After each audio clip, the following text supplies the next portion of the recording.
I'm feeling so unstoppable, beating the impossible. Being number one ain't nothing new. Get up off the tracks, it's that choo-choo. Yeah, that J-train coming through. I said that choo-choo.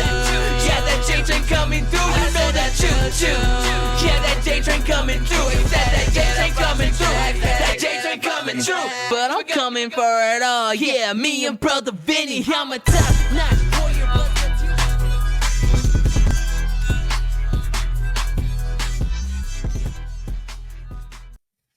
Yo, what's up, everybody? This is the Blood, Sweat, and Banter Podcast. It's your boy, Justin J. Train, alongside none other than one of my favorite people, my brother, Vinny Headlock. Allow me to introduce myself, and then we can get rolling into our first show. A little about me. Grew up a wrestler. Fortunate enough, wrestled since I was 8 years old. Went on to high school, was able to win 2 Chassa state titles. Was fortunate enough to win one as a team with Northridge High School. Won a couple All-American honors in high school before I pursued my career a little bit further. Went to the University of Northern Colorado, where I spent most of my time before ultimately my last year I graduated from CSU Pueblo. Let's see. Started MMA when I was in college and just had a lot of success, found love with the sport, and kind of led me to where I am today.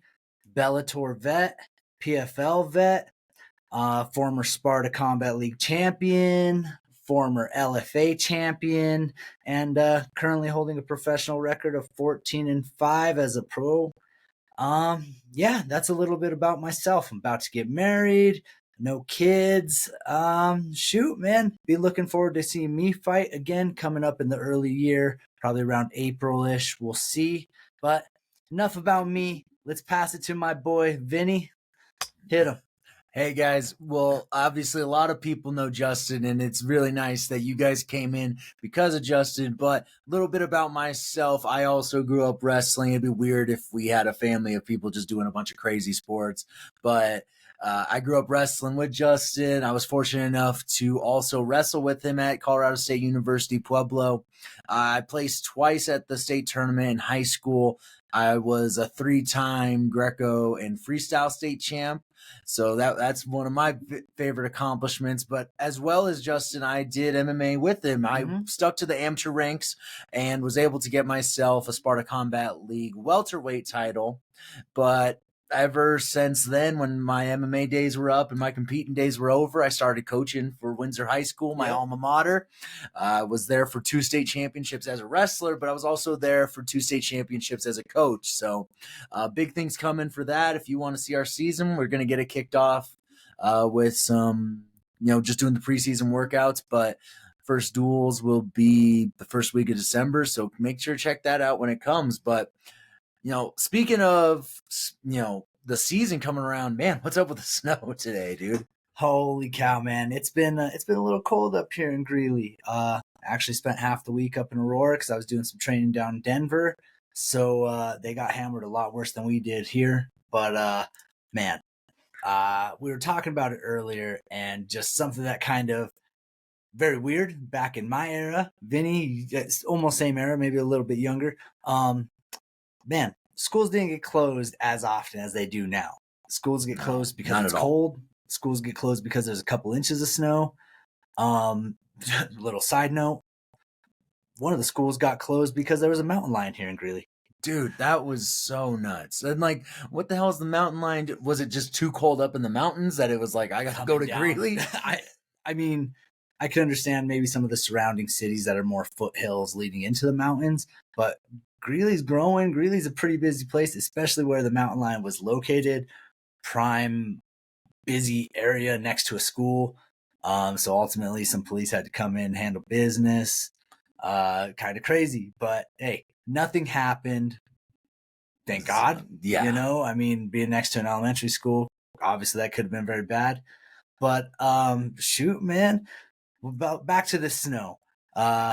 what else is going on? You guys were supposed to wrestle this weekend. Oh my God. Well, we were supposed to go to Keensburg, which is at Weld Central High School. So coming from Western Weld County, we were going to go over there for a tournament, and they sent out an email and said, hey, we're out of here. We can't do it. School district said no. Like, what about on Sunday? And they said, no, can't do it Sunday either, which, again, back to that topic about just like, man, they used to cancel school. Never. It seemed like if you canceled school, there was like active threat to everyone's life. It's like, hey, we're going to bombard the doors with snow. Hey, there's a tornado. And then, well, there's so many things that they'll cancel. You pour a cup of ice outside. Oh, man, we got to cancel it. The plows can't handle it. So I was bummed. We're going to see Maddox wrestle again. He had a good showing last weekend at the Monster Match. So we were going to, keep up the momentum, but we'll get back at it next week. So hey, it happens. Thinking back, I think we only had one snow day in my day, and that was like the big blizzard of 2007. Well, you guys were supposed to go to Reno. We were supposed to go to Reno. We were supposed to fly out that morning, and everybody made it to the school, and we knew it wasn't going to happen. We got like literally like 6 to 8 feet of snow or something. It was ridiculous. So, but nowadays it's like, oh, is there a slight breeze? Let's get out of here. Go home, lock up your wife, and just stay inside. So, but that's what's going on in our neck of the woods. It's getting chilly, starting to get well. And this is the thing that's crazy for us, dude. Literally, 363 days, so a little, like, slightly less than a year, is when Aaliyah and I are going to have our wedding. And I'm like, damn, if it's going to be cold like this, yeah, that's bad news. That's super bad news. I'm not looking forward to that. So, but on the topic, you know what? A year from today, it'll be our brother's birthday again, which brings us back to today. It was actually yesterday. Happy birthday to Big Bro. Big love for you. We're going to go celebrate with him a little bit later. But, all right, let's get into the nitty gritty. Let's recap.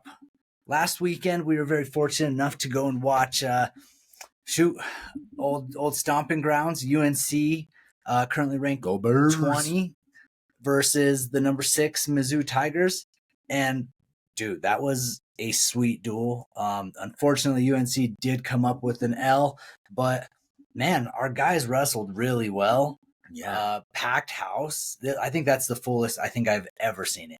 No, and they did a good job getting everyone out there. Shoot, dude. Besides that, not so often does Little Greeley have number 6 ranked NCAA team come in to wrestle, but Boo, number 1.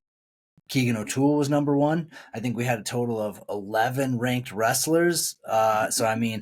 Shoot, man, it's just good for the sport. It's good for Greeley. Good for, I saw so many youth wrestlers there that I've worked with that still currently wrestle for Top Notch Wrestling Club. So it was fun. A lot of familiar faces. Let's break down some of those matches.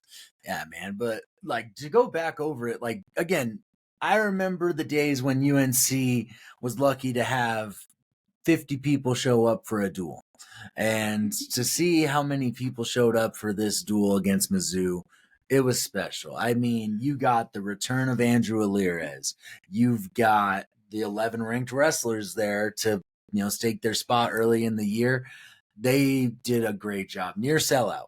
And you could probably call that a sellout, man. Yeah. There was not many seats that weren't full in that arena. So good job to Troy Nickerson and the gang for getting a good showing, and hopefully we can keep that going for the rest of the season. But yeah, let's run through it. So the final score for the duel was 25-14, and all of our ranked wrestlers were the ones that scored points for us. But there were some really good matches the whole duel away. Let's start. The duel didn't start at 125s, but for the sake of us, we're going to start it there. Steve O'Pallin, I think he's ranked number 11 or 12, took on Noah Certain, who's ranked like 15 or 16. Man, and Steve came away with a big win, kind of a dominant win. 7-1. It's I love watching that kid wrestle. Love his story. Wrestle at the same team as Nickerson, the club team. And then even as a kid, he went viral for just basically him wrestling as like a 6-year-old boy, tough looking, mean mugging, puffing his shoulders out, walk around, had this giant mohawk, and they made this highlight reel of him coming with the song "Ooh Ah" by Grits. My life be like ooh ah, yeah, ooh, ooh. Oh, it just gets me going. Because like it's such a chill song, but then you see this tiny little kid hitting lat drops and like 5-point throws, and you're just like, oh my god. I'll have to find the article, but I remember Dana White once actually said, he was like, as soon as he's 18, he signs to the UFC.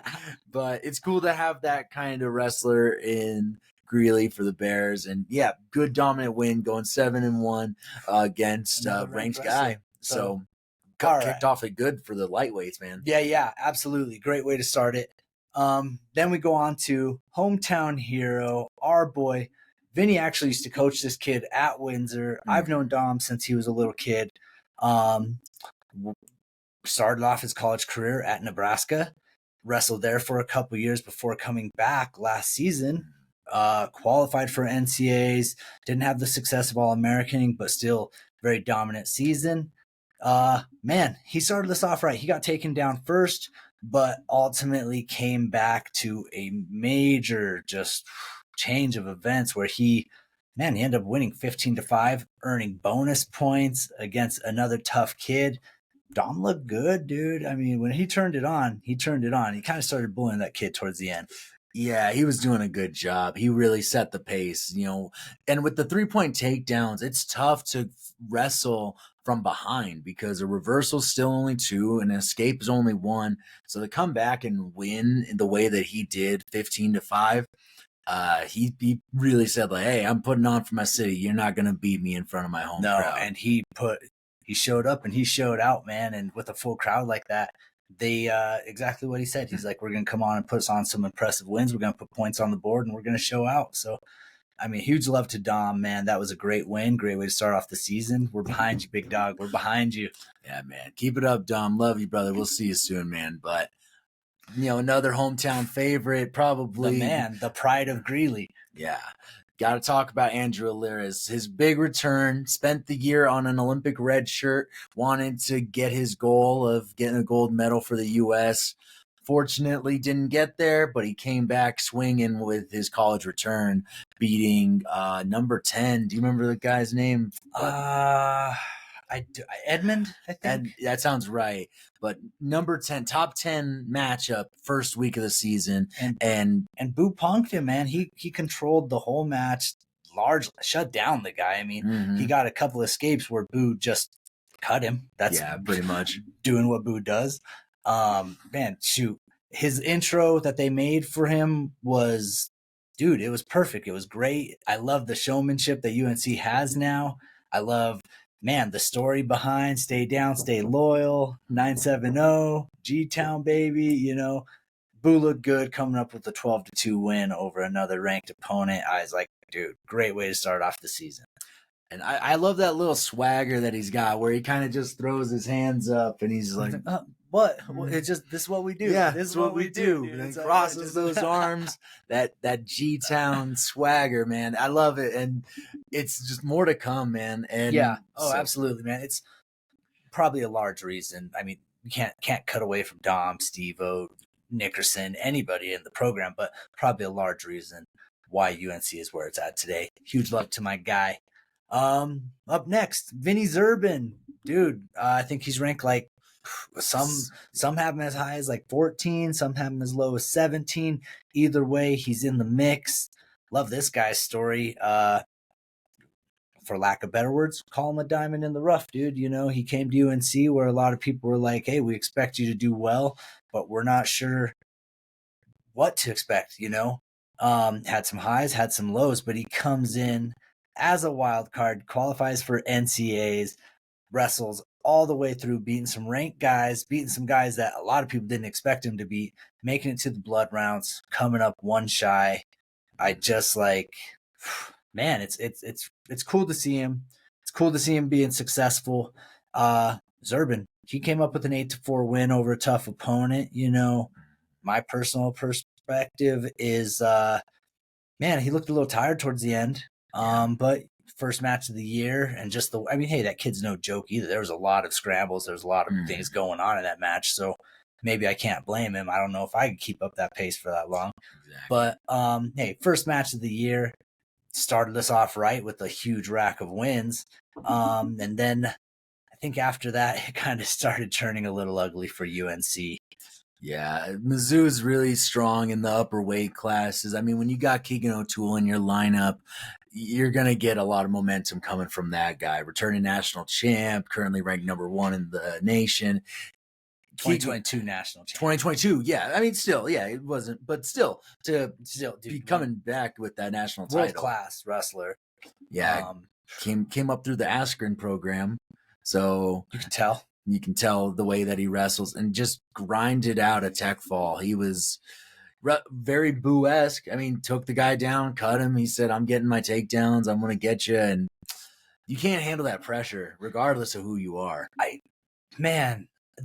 love watching O'Toole wrestle just because he just makes it look easy. Like, he is so smooth and so slick, and he just knows.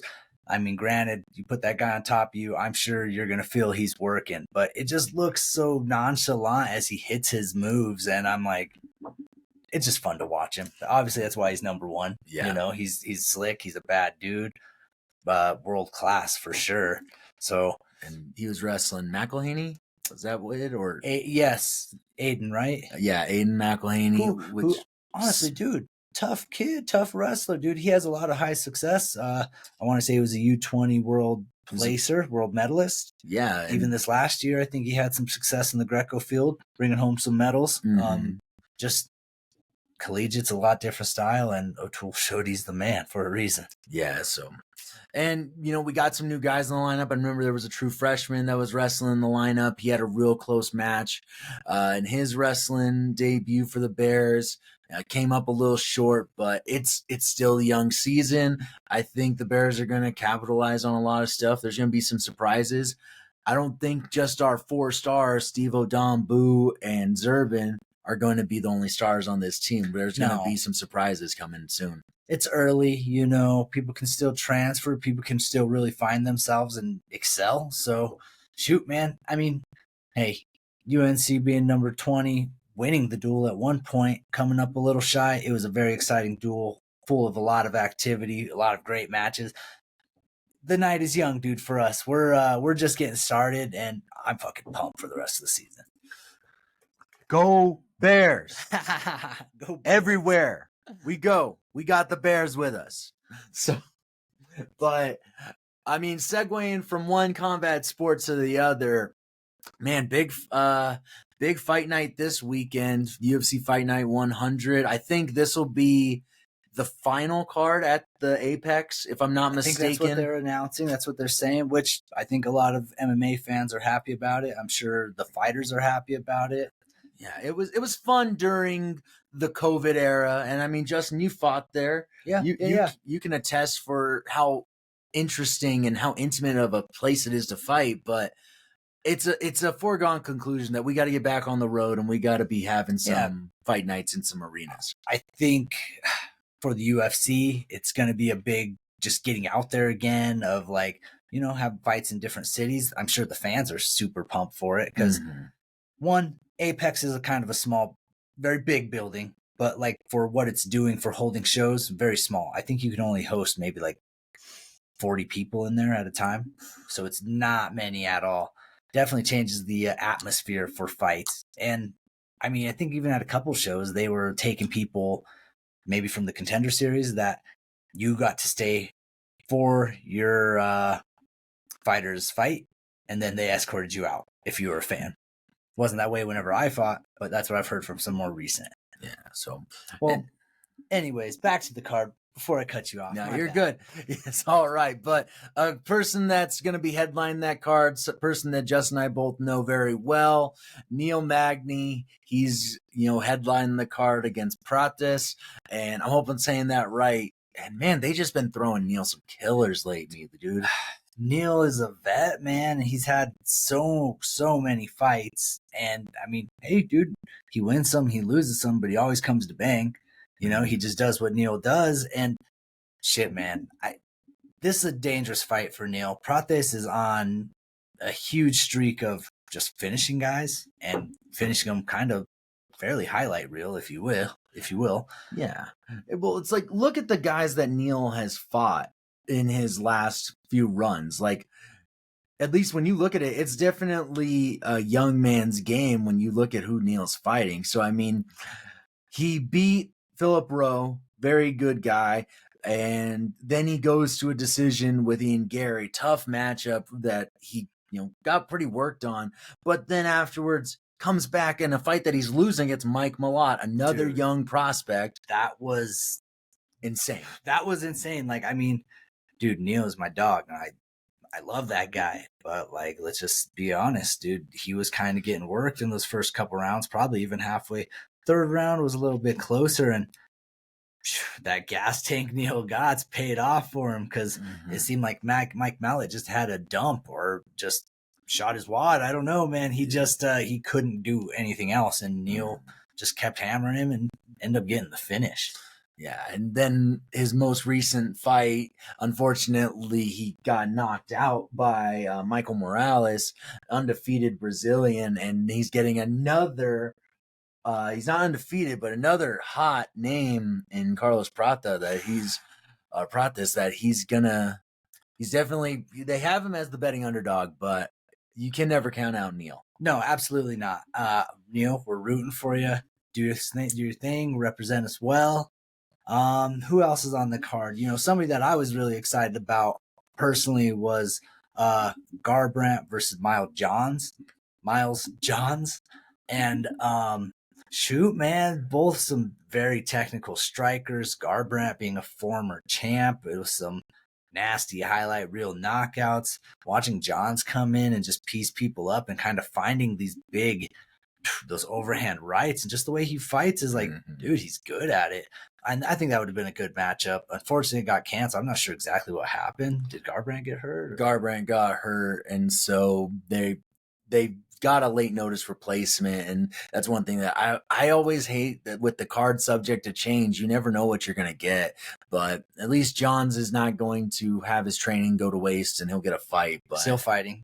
Who is he fighting? Do you know? Shoot, I'd have to check, but because I don't even know if they updated on the internet side. I know Big Marcel, he's always quick on getting stuff out. Yeah. So we'll check. But at least we still get to see a Miles John fight. And you were on the Contender Series with Johns. Yes, we were. I think it was season 2, episode 2, 3. Maybe. Yeah, it was season 3, episode 2. And man, he's come a long way. He did a really good job on the Contender Series, and it's interesting. This was going to be a big fight for him. I knew that was going to be his star-making performance had he got it. Unfortunately, hopefully he gets an easy paycheck, maybe a bonus if he can crush this guy. Crush that guy coming in on short notice. Sometimes it's hard. You train a whole camp for somebody specifically. Things change. Kind of got to be ready. But I think Johns is a gangster, and whoever it is, that's a tough fight to come in on short notice. I'm sure he handles business. Oh my gosh. Yeah, Johns will be fine, and it'll be a good fight to watch. Hopefully he can get a highlight reel and get a bonus. But man, other good fights on that card. I mean, one person that I just root for her regardless of what's going on is Karolina Kowalkiewicz. She fought for a UFC title against Joanna Jędrzejczyk and went on this crazy skid where she was like, I guess I'm just not going to fight anymore. And she beat, why am I drawing a blank on her name? Man, but she got this win, and it just completely catapulted her back up. She went on a 3 or 4 fight win streak. She's on it. That's an undercard fight that I think you guys should look out for, because she's always just the nicest fighter. So check that one out on the undercard. Let's go forward. UFC 309 next weekend. Dude, heavyweight goats, possible retirement fight. Let's just John Jones versus Stipe Miocic. That's obviously a huge fight that everyone is hyped up for.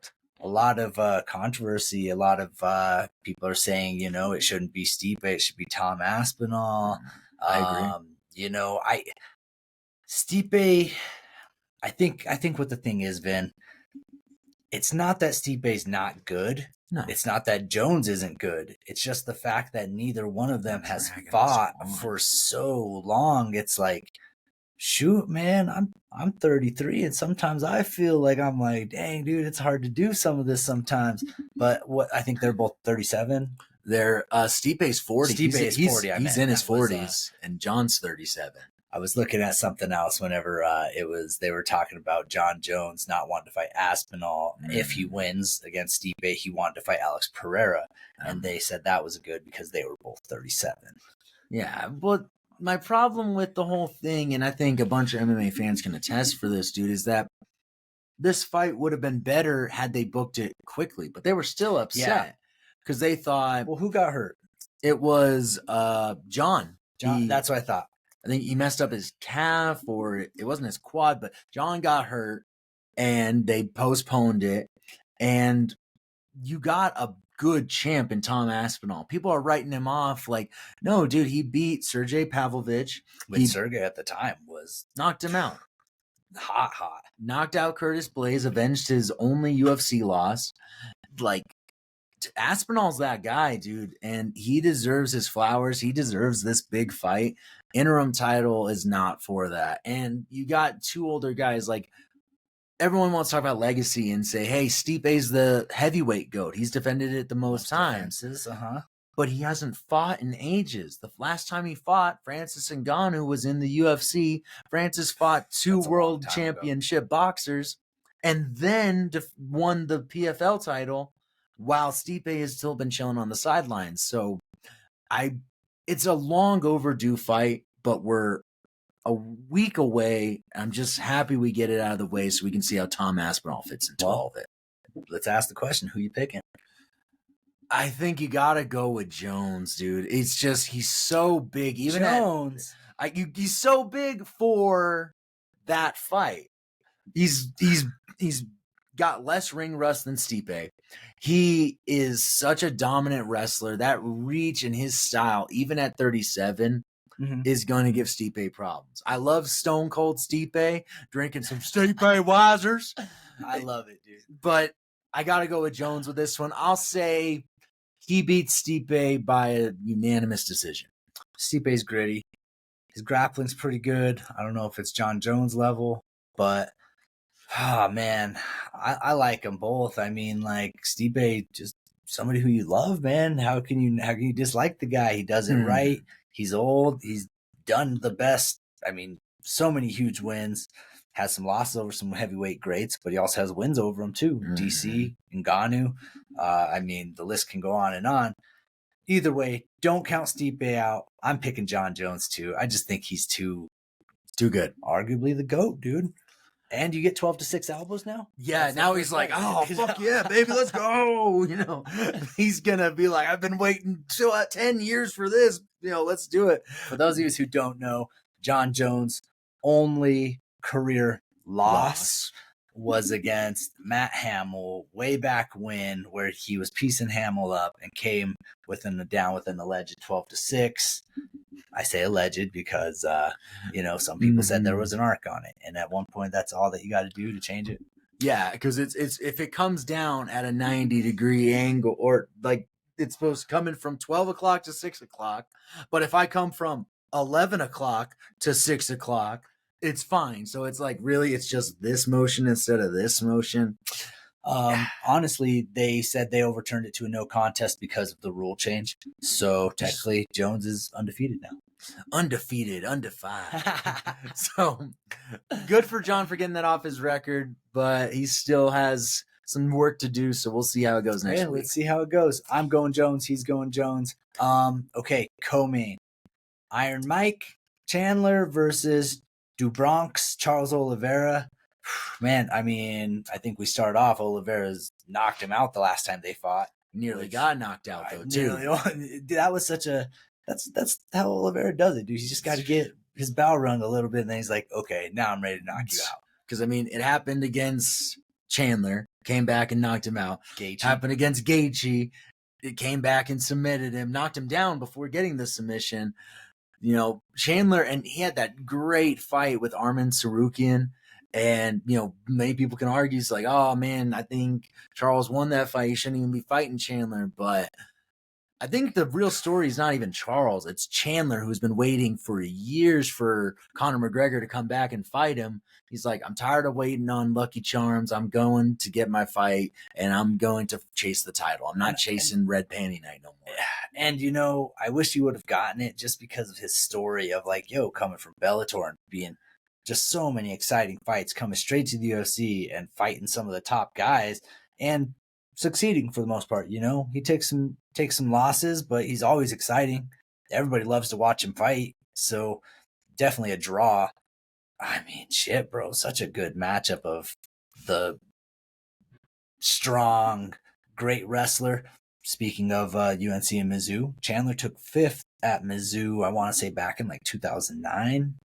Yeah, he was an All-American. I remember he wrestled Ben Charrington. Really? I didn't one know time. that. Yeah, I found that out, and he wrestled Ben Charrington while he was in school. So it was kind of interesting when Charrington was coaching with Gaethje. He was like, yeah, fuck that guy. But so just a little fun fact for going back to the UNC, former UNC head coach. But man, But what I love about Oliveira, his story, been in the UFC for a long time. Yes. Started young, went through his ups and downs, was a 50-50 fighter at one point. Former champ now. But yeah, now he's a former champ. He's one of the best in the division. And his jiu-jitsu game is so scary. How are you going to pick this one? Dude, it's hard to go against Chandler because like that dude's awesome, man. He's like your typical what you want out of a fighter, but I just think Oliveira, he still wants gold and he still has a realistic shot at gold. And dude, he's dangerous everywhere, man. I think he's too much for Chandler. I think he can possibly submit him. I think obviously he has knocked him out. He can, just the way that Chandler fights. Maybe if Chandler kind of calms down and picks his striking a little bit more, I think he can win, but I'm going Oliveira. Okay, that's interesting because I remember where I was at during their first fight. I was actually at our friend Cal's house playing cards, and I leaned heavy into Chandler because he was the Bellator champ. He had a real good run, and then when he got knocked out, I was like, damn. But I think Chandler has had a long run of time off that he's really honed his game in. And he's elevated himself. I mean, have you seen? He's always jacked. Yeah. Have you seen the recent pictures? I'm like, dude, that dude is lean. Dude, he was, and he posted a picture of him jacked as hell, vascular, lean, 1% body fat. And then he posted a picture that said, congratulations, Mr. Chandler, you passed your drug test. Thank you for keeping the UFC. So he's like, oh, natty, baby. I'm like, damn, that dude's yoked out. I'm going to take Chandler to knock out Oliveira. I think he's going to fix his wrongs. He's going to get the knockout. I'll say first round too. First round? If he's going to do it, that's probably when he's going to do it. Yeah. I think just the way that they fight, it's not a 5-round fight, is it? No, I don't think so. So it'll be a 3-rounder, and I think he's going to realize like he's going to pick his shots a little bit more, like you said, and he's going to get that knockout. If he lets it go further, he's going to blow his wad because he doesn't have those longer strands of cardio like some of those other lightweights. Oliveira is dangerous the whole fight. I think Chandler's got to focus on the first round. He's got to get that fight knocked out of the way. Little side note, just a side story. Back when Gaethje, obviously one of my good friends, wrestled together in college, he told me a story about whenever he fought Oliveira, and he's like, that dude hits freakishly hard. He's like, when he hit me and stunned me, it felt like I got electrocuted into my tongue. And like he's like, I felt like the tip of my tongue was like an electric shock and sent a shock down my body. And I was like, the way that you can explain that and with so much detail, and I was like, holy shit, that dude's got to be able to crack you, which probably why he has some knockout wins, you know? I mean, those shoot box guys, dude, they train hard. So when he was with the shoot box camp, he was like, this is how you train. This is just how you sparring is just camp. And it's not pitter patter. These guys are fighting all the time. Well, also why he got pulled out of his last fight with Islam. Yeah. He got cut like literally like 10 days before the fight, sparring hard. which some people normally pull it back, but some people, hey, you're trying to be a world champ, you got to get your rounds in. So either way, who's next, Vin? Bo Nickel versus Paul Craig. Interesting Bo matchup. Nickel, man. You know, as a Coloradoan, I claim Bo Nickel. He grew up in Rifle, I believe. So he was born in Colorado, and I remember him. This was months ago. I don't know if you remember this. So we talked about Monster Match, which is part of Rocky Mountain Nationals. Yep. They used to give out these packets because before track wrestling, before Flow Arena, you kept track of your bracket in this packet. You paid like $20 for it at a tournament to like, okay, here's your bracket, Billy. Here's your bracket, Jordan. And Bo was on there for being this like Triple Crown winner. So I'm going to claim Bo as a Coloradoan, even though he's clearly Penn State ride or die. I mean, he's been all over. I think he was born here. Born here. I think then he went to Wyoming. Went to Wyoming. Then I think he went to Rio Rancho, and then I think he went to Texas. Dude, all over the place. But he got that taste of being that high level wrestler, which he is. I mean, obviously it worked out for him. Yeah. Clearly. Multiple time national champ, on the cusp of being an Olympian. And he just realized, I'm going to take this MMA thing to the next level. How many people are willing and able to say, hey, I'm going to go against Gordon Ryan, of all people? Not many. And not many would even, Gordon Ryan would be like, dude, don't even waste my time. Like, obviously the GOAT of BJJ right now. Mm-hmm. Dude, Bo Nickel, this is definitely a step up in competition, I think. Mm-hmm. Granted, Paul Craig isn't the same Paul Craig he was probably like 6 years ago. No. But like, I think the UFC's building him up right, and he's like figuring it out. And the longer he gets to figure it out, the more dangerous he becomes, because at first he was just a wrestler, and then he ends up knocking out who's the guy? The second guy he fought on Contender. I remember who you're talking about, but and so I mean, he's figuring it out clearly, as anybody would hope an athlete would do. But shoot, man, I mean, Paul Craig, he's a veteran of the game. He's got some tricks up his sleeve. He can knock you out. He can submit you. This is a tough one, dude. I think I'm gonna have to go Nickel. I think he's probably gonna unanimous decision him. But maybe even a couple 10-8s and maybe one 10-8 in there. I think he's going to take him down, wrestle, hump him. But we'll see, dude. I like Paul Craig. This guy's a gangster. Yeah, man. Well, and that's where you got to think, is vintage Paul Craig are going to come out in this fight. Paul Craig has huge wins. He has a win over Ankalaev. Yes, which is crazy to think right now. Yeah. It's like how good Ankalaev and how unbeatable he's been lately. He has a win over Jamal Hill. When he turned his arm into a spaghetti noodle. I forgot about that. So Paul Craig can never, again, same thing with every fighter. You can't count out anybody. Can't count out. All it takes is one. But I think Paul Craig is he's getting up there in age.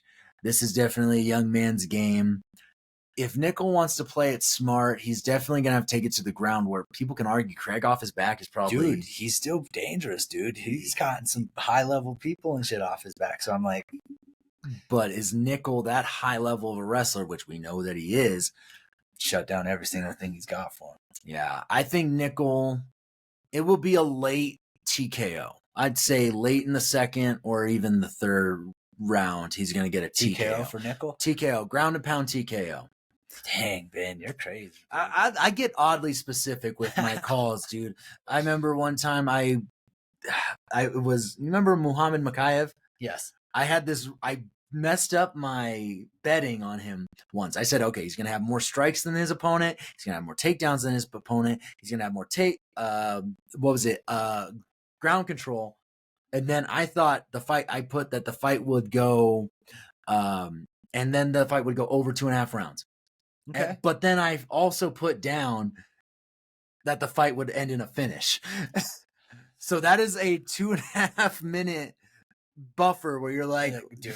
And I realized, like, man, this was a great parlay of same fight parlay. Wonder why it's so. Then I saw that it would end in a finish, and I was like, oh no, oh no. So, but I like to get oddly specific, because then if I'm wrong, I'm like, no. I mean, well, it happened in the third round. No, I said second or third round, but I mean, it's going to be a good card. I think everyone's excited for Jones to return. Stipe coming back as the heavyweight GOAT's going to be great. Chandler and Oliveira getting their rematch settled. I mean, it's a huge card, man. There's a lot of good fights on the undercard. I think it's who is it? Jillian Robertson's fighting. Jillian Robertson is fighting. She's always a fan favorite.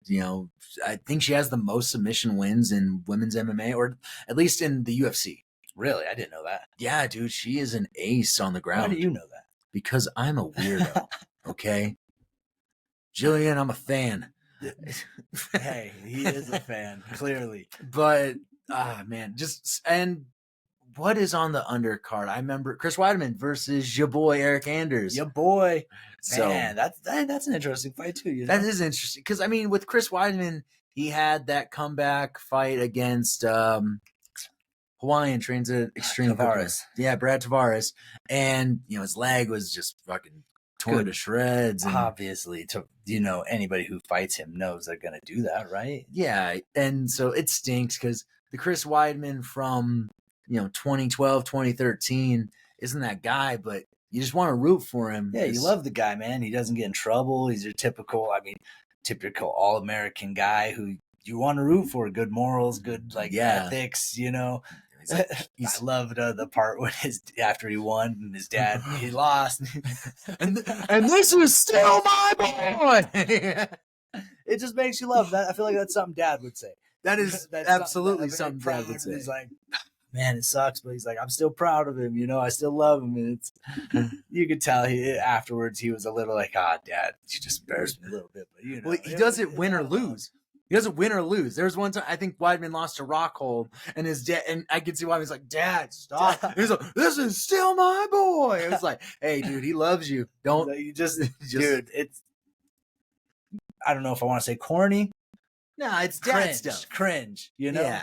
Cringe is how I will say it, but it's like, dude, as somebody who's like, hey, we're super close with our dad. He would come to all of our matches. It's like, how do you not love it, man? It just like hits your heartstrings a little bit. God. Win or lose. Do you remember when Dad was in our corner for one fight? Yeah, the last time he was in our corner. Yeah, one and done. He's like, all right, I don't like that anymore. So we got some time. So back in the day, which will kind of roll us into maybe one of our next topics. Me and Vinny were fighting for Sparta Combat League on, ironically, it was the Bro Show. And that's what we should have called the podcast. That's maybe. Yeah, who knows? Anyways, Vinny's fights first. We're both in the back, kind of getting warmed up. I'm a little bit later on the show. So, man, I could just see my dad in the back. He's can't stop. He just can't stop moving, man. He's rubbing his hands. He just keeps taking his hat off and on. He's just like, oh man. I'm like, I go up to our coach and I'm like, hey, dude, you got to get our dad out of here, man. He's like giving me anxiety. And he's like, well, what do you mean? What's he doing? I was like, look at him over there, dude. You can't handle it. And he's like, all right. So our coach, Mike, he goes over and tells him to calm down, which he does a little bit. He does better. Vinny goes out there, gets an exciting fight, man. Tell us. Well, here's the problem. So I fought earlier in the year, which my first fight, I'll make it quick. I booked on my own. I shouldn't have done that. I hit up the promoter, Jeff Cisneros, said, Jeff, I want to fight. And he's like, fuck yeah.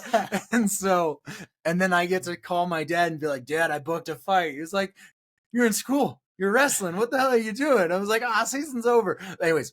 And I win that fight, and it was good. We trained, everything was fine. But the second fight, the guy was a bit of a pud. I probably should have done way better, quicker, but he knocks me down pretty quick. And I remember, because this is what Dad says in the corner. He's like, oh shit.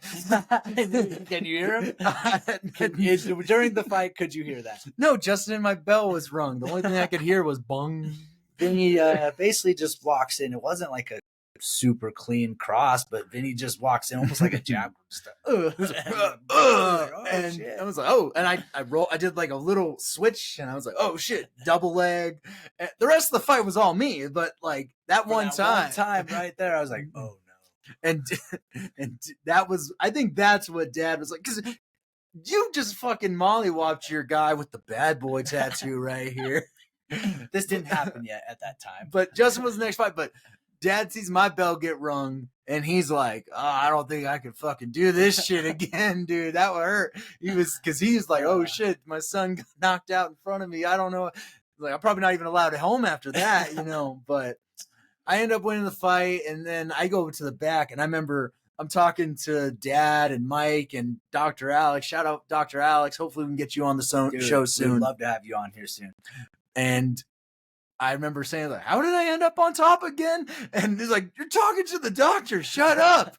They're going to medically suspend you." So, and then after I get done, Justin gets to take over the show. But I'll tell you about my fight. But also one of my favorite things I remember from this fight is, I think this was your second fight, right? Mm-hmm, yeah. And he gets his bell rung right off the bat. Not the best start, you know, but it happens.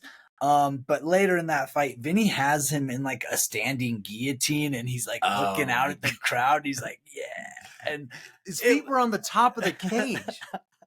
not like, oh, he pushed off the cage. It's on the top. I could have just spiked him if I wanted to. His feet were like grasped onto the top of the cage, kind of. It's hard to explain, but there's pictures that I'm sure we will find and we will be able to share with you guys. It's still my Facebook cover photo. Vinny like just held him there for, honestly, show him, Vin. Let's see if that'll got the lights up a little bit. It's a little weird. We'll make sure we'll edit it in and we'll show you, but it's a dope photo. I like that photo. Crowd went wild. Obviously it was a lot of our fans, you know. But that's one of my favorite things from that fight. I just thought it was awesome. So Vinny gets the win. Gets a big dub, starts us off right. I don't know if I was next. I think there was one in between us. And then I'm getting ready to fight. And again, my dad's in the back, and he's all happy. You can tell. He's like, "Oh, man, he just had a dump, man." Like, Vinny gets knocked down, gets up, almost chokes the guy out, has a highlight reel shot. And he's like coming back. He's like, "Okay, now I got to hone it in because my other boy's about to fight." He's losing his shit. He's sweating. He's rubbing his knees. And I tell Mike, like, "Dude, we just get him away from me, dude." I like tell him to stop telling me shit. He's messing with my head. Just a nervous dad. Yeah. So Mike goes and tells him to settle down. I go out there, beat up this guy. It was probably like my third fight. Maybe it was like third or fourth fight. And at one point I crack this guy and he hits me with the, yeah, I'm like, "Bring it on." I was like, "Dude, you were like 3 pounds over. What are you doing? Come on." So I was like, "All right, whatever." I take him down. I get the TKO stoppage. I think it was the second, maybe the first. I can't remember. Just you got it in the first, man. And so it was a good show for us. It was fun. Don't even remember that guy's name, but much love to you. Thanks for sharing the octagon with me as I was coming up.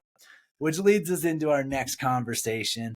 Sparta Combat League. Actually, let me correct that. That was their former name. Now they're Sparta Sports and Entertainment. Sports and Entertainment. That's it. They have a big show here in Loveland at the Blue Arena, formerly known as the Budweiser Event Center. Yeah, we got several of our friends fighting. I think there's 30 fights on the card. There's an early show, then there's a prelims, and then there's the main card, which huge love to some of our friends. Bijan Bahadouri making his pro debut.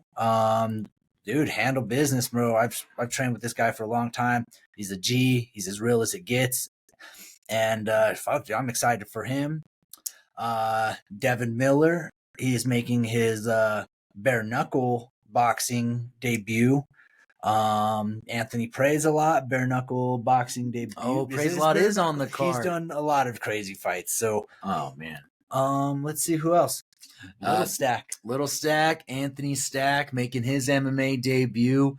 You know, I remember watching him wrestle at Arvada West and seeing him on the come up. Dude, he is huge. He's gonna call him Little Stack because he's the younger than his older brother Michael, but he's definitely the bigger of the two. He's tall. He's a big guy. I always mess around with Mike, you know, getting his head. Always, "What's up, Little Stack?" And whenever Anthony's around, I always call him Big Stack. You know, just hey, whatever, you know. But I'm excited for him. But then, you know, back on our topic of UNC, 2 UNC alumni are fighting on the card. Yep, we can't forget our boys.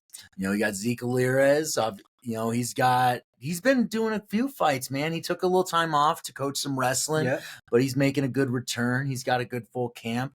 And I don't know if you knew this. I think I brought it up before. Zeke's actually going to help us coach at Windsor this year. You know what? I felt like you did say that, which is, dude, hey, UNC alumni. He wrestled for Greeley Central, where I think he was a multi-state placer as well, going on to UNC. I mean, dude, I've moved with him. It's fun. It's fun to watch him grow because we've known him both as our next guy, Xavier, grow from little kids, man. They're the same age as Boo, coming up through the same programs. So it was like we were always around each other every weekend for a long part of our lives, and just seeing them have some success and now doing their thing.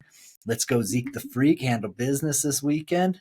But now on to our next guy, Xavier Vasquez. Gosh, Exy, and Exy has an interesting MMA history because I remember his debut fight was for a title. Yes. And it against somebody who was pretty tough, who I think he had like 5 or 6 fights. Yeah. And, it was at that time because I don't think X went to UNC yet. He was fresh out of high school and he got head kick knocked out. But yes. X's story was supposed to go into the Army, the military, I believe. Don't quote me, the military. So we'll say that. And he got they didn't send him through because he had some it was medical. Right? It was a medical. He had flat feet, which is not the biggest issue, but so whatever. Sorry if that's kind of personal, my bad, dude. But it doesn't make sense because, how can you have somebody who literally is a Big 12 placer, but then say you're not good enough qualified for the military? It's a little weird. But he got the chance to do his debut. Tough first one, definitely. But I think that was what fueled him because he's like, I'm going to go to school. I'm going to do the right things. And now that he's done with school, he has that, Big 12 placing there. Not a lot of people have those. No, dude, it's badass, X didn't really have intentions on wrestling. He was like, I might wrestle a little bit for the military. But then whenever they declined him, he was like, you know what? X has always been a smart kid. He's like, shoot, I'm going to go wrestle at UNC, which, man, same kind of thing. A lot of people weren't sure what to expect, where he was going to fit into the lineup, but he has rapidly grown. This was after his first fight. Big 12 placer. I think he should have gotten the wild card draw. Unfortunately, didn't happen. But anyways, goes into MMA. Gets I believe he got a stoppage his first fight or his second fight. But his years later, and now it's coming up against a tough guy. I've watched this guy fight. I believe he's from Syndicate. Does that sound right? Syndicate in Vegas. That's what I thought. Really? Now, is he pro? No, he is amateur still. Okay, still amateur. So that's crazy. But X has been training with some tough guys. He's been in the same room as Just. He's gonna really show his growth and show that, hey, I'm going to take a real stab at this MMA thing. And, we're rooting for you, X. We'll see you there, bud. Hey, handle business, guys. Huge love to Sparta Combat League because we're going to try to go. So go watch all of our boys show up and show out. Huge love, Jeff Cisneros, always putting on a good show. So if you guys are around Loveland and want to go watch some high-level fights, there's Muay Thai, there's boxing, there is MMA, there's bare knuckle, there's amateurs, there's pros. I mean, that's one of the cool things is and shoot, even at some point, I don't think it will be because it's a longer show. But one of the cool things about Sparta is boxing ring on one side, MMA cage on the other, occasionally both going at once. So, dude, I mean, you get your money's worth for your buck for sure. Yeah, man, get your money's worth. So if you're going to be in Loveland, definitely check us out. We're going to make sure we post this right away so you can see this. Give them a shout, man. Sparta's been treating us well for a very long time, and they definitely are a promotion that cares about the fighters. So you want to see some fighters, really go out of their way for a good promotion tomorrow night, Saturday, November 9th. You'll see us there. Tell them J-Train and Headlock sent you. I think that's it for our first show. Thank you guys for tuning in. Hey, this is the Blood, Sweat, and Banter Podcast, where we hit harder than your favorite fighter. All right, guys. Thank you again for listening to the show. More to come, more guests to come. Thank you guys again. Have a good night. We love you. Peace.